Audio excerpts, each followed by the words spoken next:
திருமதி லட்சுமி இணைந்திருக்கிறார். வணக்கம் மேம். வணக்கம். முதலமைச்சருடைய இந்த அறிவிப்பை எப்படி பார்க்கிறீர்கள்? அதற்கு எழுந்திருக்கக்கூடிய விமர்சனங்களும் எப்படி பார்க்க வேண்டியிருக்கிறது? இந்த தேர்தல்ல பெண் வாக்காளர்கள் தான் ரொம்ப முக்கியமான தீர்மானிக்கக்கூடிய சக்தியாக இருக்க போகிறார்கள்.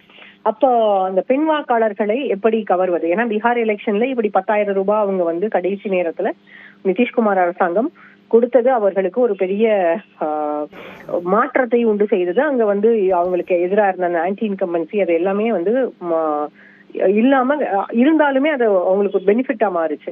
அதே மாதிரி இங்க தமிழ்நாட்டிலும் இது போன்ற திட்டங்கள் ஏற்கனவே இந்த திட்டங்கள் செயல்படுத்தப்பட்டு வந்தாலுமே கூட பெண் வாக்காளர்களை தக்க வைப்பது திராவிட முன்னேற்ற கழகத்துக்கு ரொம்ப அவசியமாக இருக்கிறது. இந்த தேர்தல் அதை நோக்கி நகர்த்தப்படுகிறது அப்படிங்கிறது தான் உண்மை.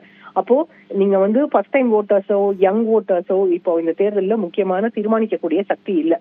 பெண்கள் மட்டும்தான் தீர்மானிக்கக்கூடிய சக்தி அப்படிங்கிற பட்சத்துல இதை தங்களுக்கு சாதகமாக எப்படி பயன்படுத்திக் கொள்ள முடியும் என்பதை திராவிட முன்னேற்ற கழகம் நன்றாக தெரிந்து வைத்திருக்கிறது. அதை சரியான நேரத்துல செய்திருக்கிறார்கள். இன்னொரு அம்சத்தை பார்க்கணும் அப்படின்னா இப்ப election model code of conduct வந்துருச்சு அப்படின்னா இந்த பெனிஃபிட்ஸை நீங்க மந்த்லி கிரெடிட்டை கொடுக்க முடியாது. ஏன்னா மாடல் கோடு அமல்ல இருக்கும்போது இதை எப்படி மாசம் நீங்க கிரெடிட் பண்ண முடியும், 1000 ரூபாய் கொடுக்க முடியாது அப்படின்ற ஒரு சிக்கல் உண்டாகலாம். அப்ப அதற்கும் ஒரு தீர்வை கண்டிருக்கிறது இந்த அரசாங்கம். 3 மாசத்துக்கு முன்னாலேயே கிரெடிட் கொடுத்துடுறாங்க. அது போக இந்த 2000 பொனான்சா போனஸ் பிளஸ் இனிமேல் 2000 ரூபாயாக அது அதிகரிக்கப்படும் அப்படின்னு சொல்லிட்டாங்க. அப்ப இனி தேர்தல் அறிவிப்புகள்ல ஏற்கனவே கனிமொழி ஒரு முறை சொல்லியிருந்தாங்க, எங்களோட தேர்தல் அறிக்கை ஏன் ஹீரோவா இருக்கணும், ஹீரோயினா இருக்கக்கூடாதா அப்படின்னு கேட்டாங்க. அப்ப தேர்தல் அறிவிப்புகள் இன்னும் பெண்களுக்கு இன்னும் சாதகமானதாக இருக்க போகிறது அப்படின்னு தான் புரிஞ்சுக்க வேண்டியிருக்கு.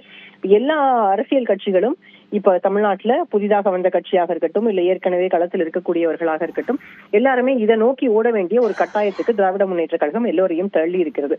இது தேர்தல் அறிவிப்பு தான் அப்படின்னாலும் இது ரொம்ப ஒரு வரவேற்கத்தக்க ஒரு அறிவிப்பா தான் நம்ம பார்க்கணும். இணைப்பில் உங்களுடைய கருத்துக்களை பகிர்ந்து கொண்டமைக்கு நன்றி மேம்.